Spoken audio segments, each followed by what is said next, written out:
YN রাস্তা দিয়ে একা একা হেঁটে হেঁটে স্কুলে যাচ্ছে।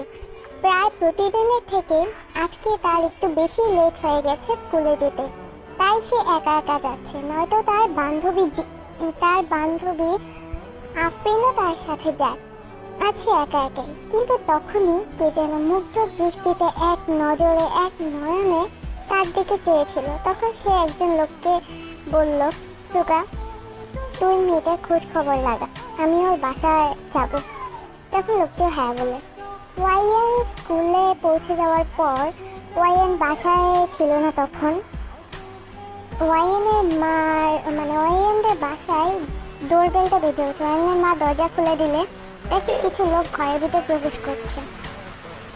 আন্টি, আপনার মেয়েকে আমাদের বসের পছন্দ হয়েছে। আমাদের বস আপনার মেয়েকে খুবই ভালোবাসে এবং খুবই সুখে রাখবে। আপনি ওয়াইএনকে আমাদের বসের সাথে এঙ্গেজমেন্ট করিয়ে দিন। আমাদের বস অনেক বড় লোক। আচ্ছা থাক সুগা, আমি বলি। শোনেন শাশুড়ি মা, আপনার মেয়েকে আমার খুবই পছন্দ হয়েছে এবং আপনার মেয়ে অনেক সুন্দরী। আপনার মেয়ে আমার সাথে থাকলে খুবই সুখে থাকবে। আপনি যদি চান তাহলে এখন বিয়েটা করিয়ে দেন, নয়তো পরেও দিতে পারে। আপনার মেয়ে ওয়াইএন খুবই ভালো একটা মেয়ে, আর আমি আপনাদের সম্পর্কে সবই জানি। আমিও খুবই ভালো একটা ছেলে। আমি কোরিয়ার একজন বিজনেসম্যানের ছেলে।